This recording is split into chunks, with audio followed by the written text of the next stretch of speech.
ہم دیکھتے ہیں گہرے گھنے جنگل کو، جہاں ہمیں بالا خاتون، عثمان صاحب اور کچھ سپاہی دکھائے جاتے ہیں جو کہ حلیمہ خاتون کو ڈھونڈ رہے ہوتے ہیں۔ ہمیں دوسری طرف دکھایا جاتا ہے سمندر، وہاں پر حلیمہ خاتون ہوتی ہیں، وہ بھی بے ہوش۔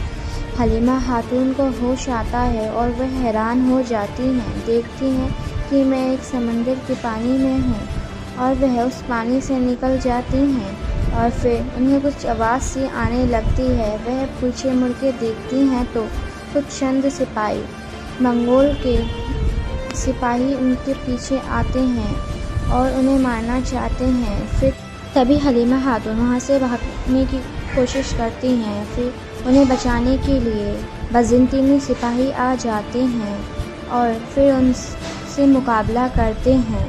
ان سپاہی کو دیکھ کر حلیمہ خاتون پھر بھاگ جاتی ہیں۔ پھر کچھ سمے بعد انہیں عثمان صاحب دکھائی دیتے ہیں اور وہ حیران ہو جاتی ہیں۔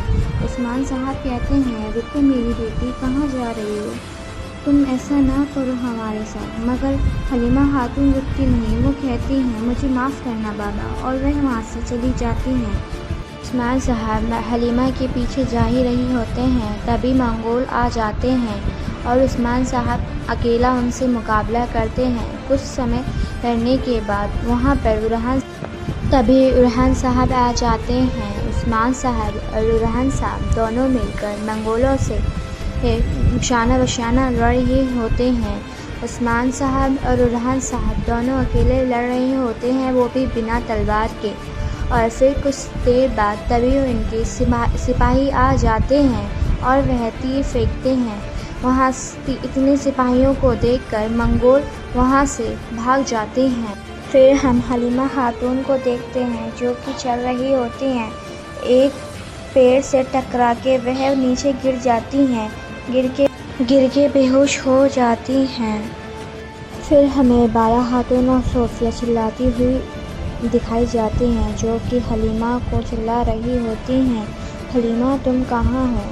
پھر بالا خاتون کی نظر بے ہوش حلیمہ پر جاتی ہے اور وہ حیران ہو جاتی ہیں، اور صوفیہ بھی وہاں حیران ہو جاتی ہے۔ پھر بالا خاتون اسی پل کو یاد کرتی ہیں جب حلیمہ انہیں سمندر میں ملی ہوتی ہے۔